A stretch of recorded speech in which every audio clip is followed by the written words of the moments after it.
talk show. I'm Flora, and this is my show. Today, you're going to be listening to my guests, who are going to be talking around the entertainment industry in Nigeria. This is part of our Millennial series this month, and I'm really looking forward to it. So let me introduce you to my guests. On my left, you have Sahvannah. Sahvannah? Hi everyone. And Sahvannah's going to be telling you a bit about herself shortly. Sahvannah's actually Nigerian-born. London. From London. Yeah, from London, UK. Yeah. Born in the UK, a Nigerian, certainly at heart, who is very much chasing her motherland on a fact-finding mission about the entertainment industry. She'll talk a little bit about herself in a moment. And on my right, we have, there he goes, it's Timi Agbaje. Timi. So Timi is and has been a player in the entertainment industry as an MC right from his uni days, while juggling his law degree. Well done, and he has actually graduated now. Timi's very much in tune with a lot of things that are going on in the entertainment industry in Nigeria. And so today, what this is going to be about is discussing topics that are very much around the industry, but from the perspective of my two guests. Okay, one who is UK based, but very interested in being part of the Nigerian environment, and from our own homegrown Nigerian guest, Timi, who is very much in the know about things that are happening here. Thank you, Timi. Thank you. So what I'll do is I'll allow them to introduce themselves to you. Sahvannah. Perfect. Thank you very much. So my name is Sahvannah. I'm a saxophonist and creative entrepreneur. And I was born in the UK, born in South East London, and I'm looking to come back to my home country and start a business within the entertainment industry that focuses on, let's just say for now, the sustainability and the productivity of Africa's entertainment industry. Fantastic. Yeah. That's a lot. And by the way, saxophonist is someone who plays the saxophone. Saxophone. Like, just in like case Fela, you didn't know. Yeah. Just No, nobody's like Fela. Okay, no, I'm not comparing myself. Just say you play Please, one of the please. instruments for that. Please, I'm not comparing myself to Fela. I'm just saying That is Fela so plays the Sorry, saxophone. it's not Fela. Yeah. Fela. Okay, and Pronounce it Fela. Fela. Yeah, Okay, Fela. So this is going to be a bit of an education session for you. Are you ready for that, I'm Sahvannah? ready for it. Fabulous, fabulous. I'm ready Timi, for it. tell the audience about yourself. Alright, my name is Timi Agbaje. I'm Nigerian. I was born in southwestern Nigeria. Here. I'm a master ceremony. I'm a lawyer. I'm an entertainer basically, actually. I have my hand into acting, movies, and then someday if God allows me, I would like to branch into music if God allows me because of my voice right there. Basically, I'm an entertainer.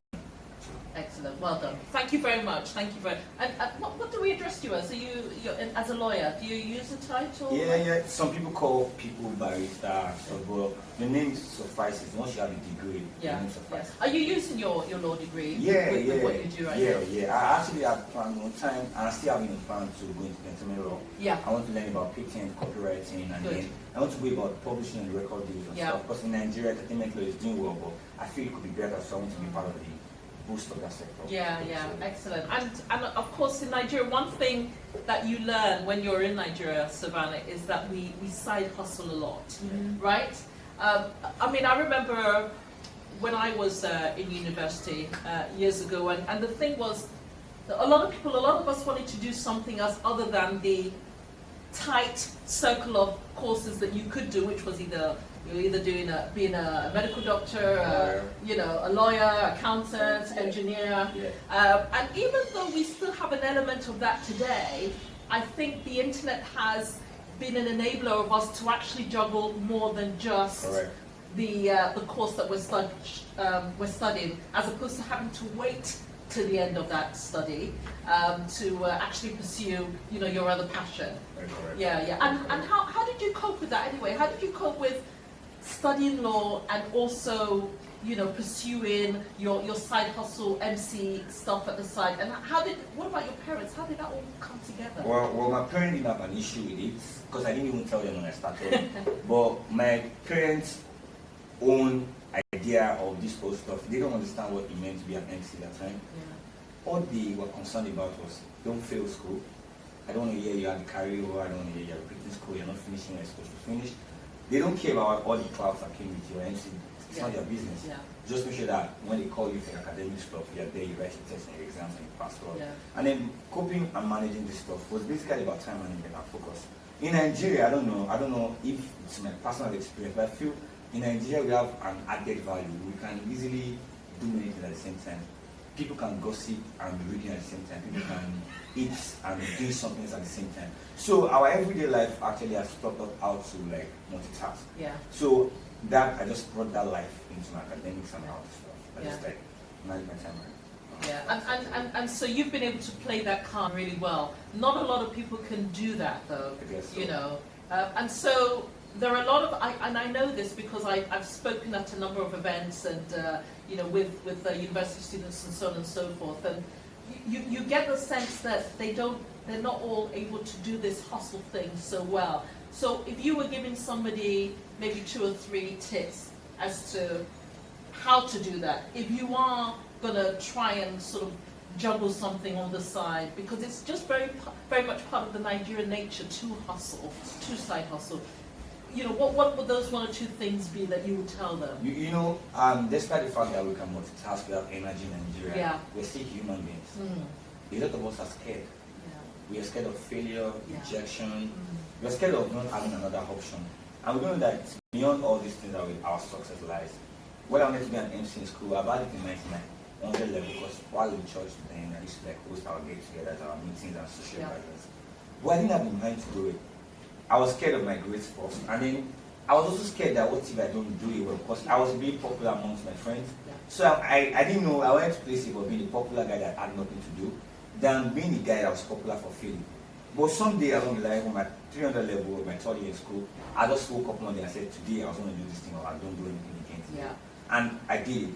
So I feel that whatever you want to do out there, whatever you're facing out there, the best thing is to just try it out. And this is the time to try it out. You can't be trying these things out when you're 50 or 60. Yeah. You can still try it out at that time, but the laxity and the acceptance you get will not be like this. If I do something now, if I do a show now, Yeah.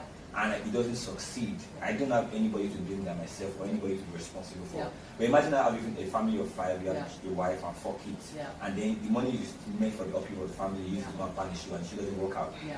It's very, very rare Yeah, for women I to understand get what you're at that saying, point. yeah. So I feel a lot of people out there, the only thing I can tell you now is to do it afraid, do it scared, just Yeah. do it now. Yeah. Like, give it all your best, give it Yeah. all you can do, and go for it. Yeah, I think you know, very good points.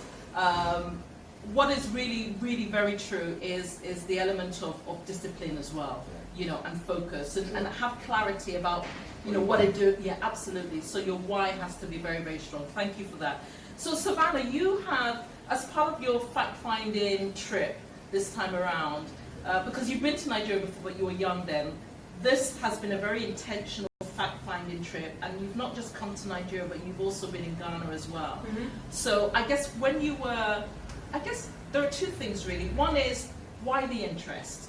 Why? Why, you know, you're in the UK, you know, some would say you've got so many opportunities there for you, a lot of facilities, you know, a lot to kind of play with, so to speak. So why the interest in the Nigerian entertainment space?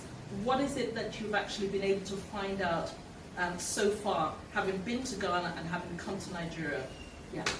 So I think being based in the UK, I'm quite amazed how much African culture is so influential, like on the world. Yeah. Like Afrobeats, Afropop, and even like the old things happening here now in Nigeria is very, it's like shining. Like everyone wants to know like what's happening, and it plays a major part in terms of tourism, especially like coming back. A lot of the diaspora, they come back in December, you know, do their Instagram pictures and everything like that. So I think the interest in me, I mean, I'm in the entertainment industry as well, but I just feel a lot more intuitively, I feel a lot more connected, if that makes sense, to what's happening here and maybe ways to solve it. Because back in England, the entertainment industry is like, it's in place. Like you have the songs, for example, if they're played on the radio, the people that compose the songs, they're going to get royalties for it. And here in Nigeria, they don't necessarily, that system. It's still evolving. Yes. So the opportunity to sort of tap into it is there. Exactly. Yeah, Exactly. yeah, interesting. And so, you, as I was saying, you've been to Ghana and you've come here to Nigeria, and you've been here. You know, I think you've been what, about 2 weeks or so. 3 weeks, coming up to 3 weeks. Yeah. So I've been the whole of May is basically doing Yeah. So at this point, given what you have been able to learn and see, what's your takeout? What are the things that kind of? I think it's a lot of work needs to be done. Firstly, I think there's a lot of raw talent here that maybe there's not enough platforms for that talent to kind of be put up there. And I think it's an industry that is rapidly growing, and one that is actually holding up the country. Or I would say for Nigeria, more so for Nigeria than I would say for Ghana. I feel like if there was no entertainment here in Nigeria, I don't even know like what kind of life people will be living, or what they will have to look forward to. Traditional sort of Stuff. industries. Yeah, and, exactly. Yeah. I feel like entertainment, it really gives a lot of people hope, and it's just something to do and to look forward to as well. Yeah. Can you expand on that? Hope in what way? What do you mean? I would say just seeing people, like artists, for example, like come from nothing, work their way up, and then that kind of hustle, kind of thing. And then that's influential to like a whole generation of younger people. It's like, okay, I have this small talent, maybe I could just do small things, and I can bring myself up as well. Yeah. And I guess one of the things that you've noticed as well is the way that we dab into quite a number of things here. So it's not just one, you know, it's not kind of just one or two things. Although you have your entry point, but then you're expanding into other things like MCing. You talked about eventually getting into comedy, movies and so on and so forth, and even the legal space as well. You talked about, and the thing is, we dream these things and work towards these things here in Nigeria. You wish us to be doing so much more though, isn't it? Yeah. Given the energy and the tenacity, you know, what is it that you think holds us back really exploding? What is it that holds us back here? I think first, the system here, nobody has a formula. Nobody can really say it is what you do to make it. Which was kind of what you were alluding to. A lot of people can do the same thing and then just one or two people work it out and be at the top. Right. But I feel, what holds us back, some people don't have resources. A lot of us don't have the resources to push what we want. But I feel social media has given everybody a common playing ground. Yeah. Like initially, before we drop a musical video and music track, the best you could look is the radio and TV promotions, because if they don't play you on TV and on radio, you don't get people to know you. But right now, social media, just put it there, just like a very popular person, you post you 1 or 2 times. A lot of people already knew about you. Yeah. So before it was the resources that was holding people down, like, oh, how will I start stuff? And then back then, to be a comedian was very difficult because you have to get into the big comedy shows. Yeah. But right now in Nigeria, you can start a comedy skit in your room and you can become anything. Nothing can stop you. So social media has been the break of the barrier for us and stuff. So before we were resources, but now we have social media to help us leverage with a lot of stuff. It's been a true enabler for sure. It really has. I mean, hey, look, we're having this program now. You know, it will be streamed out via the internet. 15 years ago, 10 years ago, I would have really struggled to think of how would I begin to even do something like this. You go onto YouTube now, and there are so many of these kind of things. It's just amazing. And I like what you said there in terms of the way that the internet and social media just being one of those avenues via the internet. It allows a lot of people to have a common playing ground to sort of get their voices out there, and that's good. And so those are the wonderful things about the internet. But I'm just wondering, guys, what about the ugly side? What's the ugly side of the internet for you, Sahvannah? I think a lot of things can get lost. I think a lot of stupidity also can get pushed forward. And then there's also the overconsumption of knowledge. Like our previous conversation, we won't delve into it now, but like with the idea of like we're talking about feminism and am I feminist is for a feminist. Where did that come from? Hello. I just think like there's the interpretations of certain things like on the internet can get clouded and like the real meaning of things and stuff like that. So I think it's very important if you are an artist or if you are anyone who's putting out their content on social media to just be very intentional about what it is that you're doing. Don't kind of go wayward into and get distracted by all the other things that are going on there as well. Cool. What I feel is the ugly side of the internet is the pressure that comes with social media. There's a lot of pressure that comes with social media. You know, a lot of people right now in Nigeria, we have our mental health not being catered for, and then there's a high rate of suicide, depression, and very fundamental health issues. It's a topic for another day. We should Yeah, absolutely. And the problem is, a lot of people don't have the right information in the right time, or at the right time and in the right places. You know, a lot of people believe that once you're an artist, for example, once you drop 1 or 2 tracks and it's popular, your life is mixed forever. So if you're an artist and you have 4, 15 songs, and you're not living that life that you're seeing on social media, you feel depressed, you feel that the world has gone ahead of you, you start comparing yourself with people you shouldn't compare yourself with, and that's the beginning of depression. Because you're seeing that person of hard work of over 15 years, and then you're comparing your hard work of 5 years, it can't match up. But nobody posts their story of how they bought the car. All you see is new whip alert. And everybody really, hey, I claim it, I came to it, I claim that.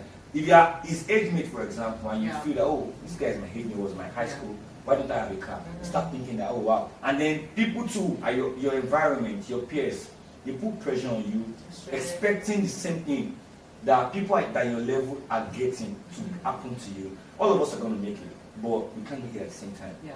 It's just the rule of life. You're going to buy a car. I'm going to own many cars. I'm not saying that you own many cars, but I'm just saying. So, but it doesn't mean that we're going to buy our cars on the same day.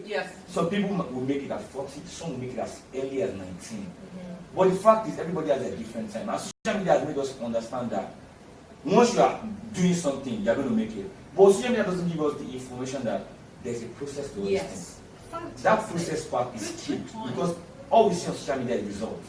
Everybody sees result. So you're absorbing results. You're absorbing the finished product. You're missing that. Before you go to that stage, even water did not come out as water like that. There was something that was hydrogen, there was a mixture of stuff at a certain level. But you just see water and just start claiming that water stuff. So it brings pressure that is not necessary to be. So if you're going to be using social media, you know how to. Do you yourself feel pressure as an artist? I used to feel depressed sometimes, to be honest. And it's very rare for you to see anybody in any traveling industry that's not at some point or the other not being depressed. I spoke to a friend. She just asked me that what's up, like she just talked to me and I opened up. And then the way she talked to me, I felt like an ingrate that day.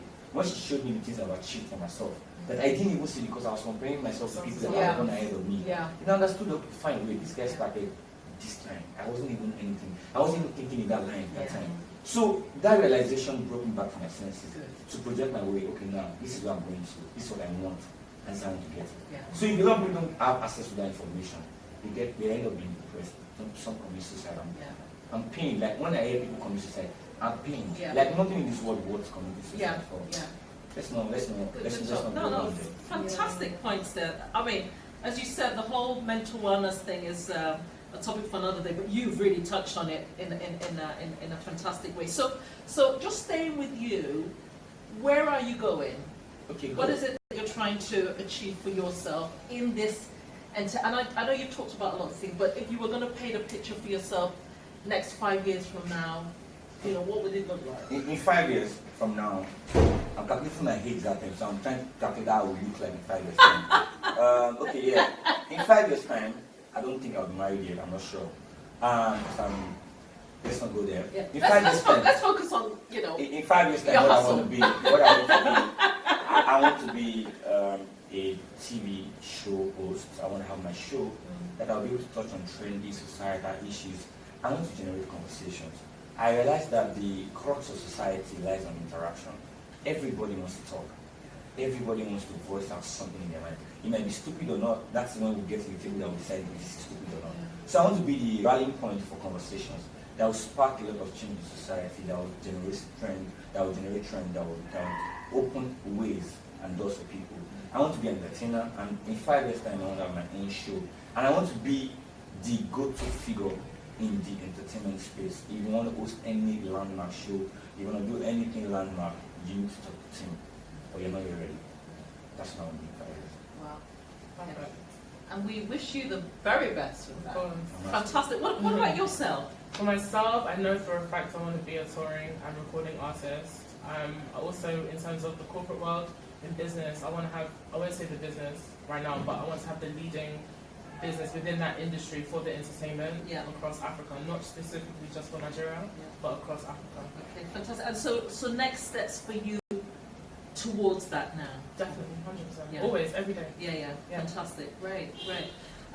So can I just ask you guys to maybe just introduce yourselves on social media so that if anybody wants to check you out, they know where to go to and hook up with you, DM you, whatever the case may be. Sahvannah Amaka. So it's spelled, my name is actually spelled with 2 H's, so it's Sahvannah and then Amaka for Amaka. That's it on Twitter, Instagram. And you're shouting out attention about what? Who would you be looking for to get in contact with you today, right now? What do you mean? Yeah, so if you were sending out a message to people that might want to sort of collaborate or whatever. Oh, okay. So what kind of people would you be looking to engage with? For now, I'd say musicians, artists, promoters. Okay. Yeah. All right, cool. Timi, what about you? All right, my social media handles. Okay, I'm a traditionalist. I'm a futuristic person. I'm trying to be a fusion of 2 generations, the Generation Z and our own forefathers. So I'm on Facebook, in case you don't know. My handle on Facebook, or my username on Facebook is Timi Agbaje, Timi Agbaje. And then on Instagram, I'm Timi Agbaje together, no space, no underscore. And I'm looking forward to meeting people from my generation and people that have come before us. I want to be a nexus of connection between these people. So I'm looking forward to people that want to host events, people that want me to host their events, people that want to learn how to host events, and people that have money that want to invest. I'm an investment lawyer. I can teach you stuff. And I look forward to beautiful people, fine girls, fine boys, not sexually for boys, but fine girls. Oh my day. I'm so glad that you clarified that point. Yeah, great, fantastic. So listen guys, it's been fun. I wish we could talk all day, but we can't. Guys, I hope you've really enjoyed our chat. I absolutely have. So you have been listening to the Time with Flora talk show of my guests Sahvannah and Timi. They have been delightful. I'm going to be continuing with our Millennium season this year. I'm going to be having other guests and other podcast listens as well, so do check it out. It's been an absolute pleasure. You can check a channel on YouTube which is Headway Point, so you can check us out there. It's been a pleasure. Guys, we'll say bye for now, right? Bye! See you guys. One love. See ya!